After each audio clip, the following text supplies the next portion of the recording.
الناس عشان المال ده يقطعوا البحر ويمشوا يشتغلوا في الخليج ده ويدعكوه الليك دعك الويل، صح ولا ما صح؟ ويجيك من هناك يقول لك ايش لونك، ايش لونك شنو يا زول؟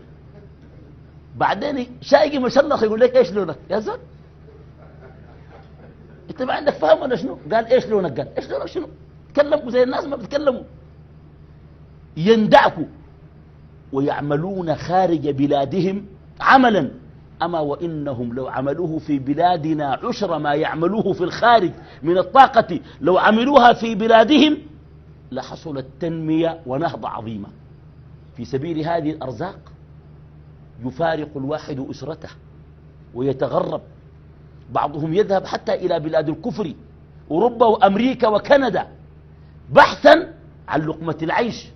بعض الناس في سبيل لقمة العيش يعمل في قاع البحار اللجية، بعضهم في مناجم الذهب، بعضهم طيارون فوق السحاب، والكل يبحث عن لقمة عيش. لكن الفرق بين المسلم وغيره، المسلم يبحث عن لقمة عيش حلال. حلال خد تحتها خطين دي هتكلم عنها. هتكلم عن حاجة اسمها الورع. الورع ده خلاصة الدين. لو اعتبرنا الإسلام شجرة، أصل الشجرة التوحيد وفروعها العبادات وأوراقها الأخلاق، ولهذه الشجرة ثمرة هي الورع.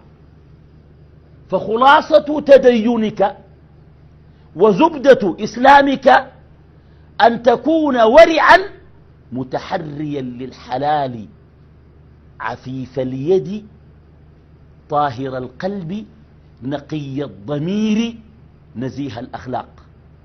كم ما بقيت كده انت بك مسلم صح. الناس بيصلوا لكن أخلاقهم ما أخلاق مسلمين، وبصوموا وأخلاقهم ما أخلاق مسلمين. مسلم ويكذب ما بينفع. التناقض المريع بين العبادات من جهة وبين تنزل العبادات على أرض الواقع من القيم وأخلاق ومعاملات من جهة، هذا يرفضه الإسلام. الإسلام يشبك بين ما هو عبادة وبين ما هو سلوك مع الناس. وعباد الرحمن مش عبادة، قال الذين يمشون على الأرض هونا، ده سلوك. وإذا خاطبهم الجاهلون قالوا سلاما، ده سلوك. والذين يبيتون لربهم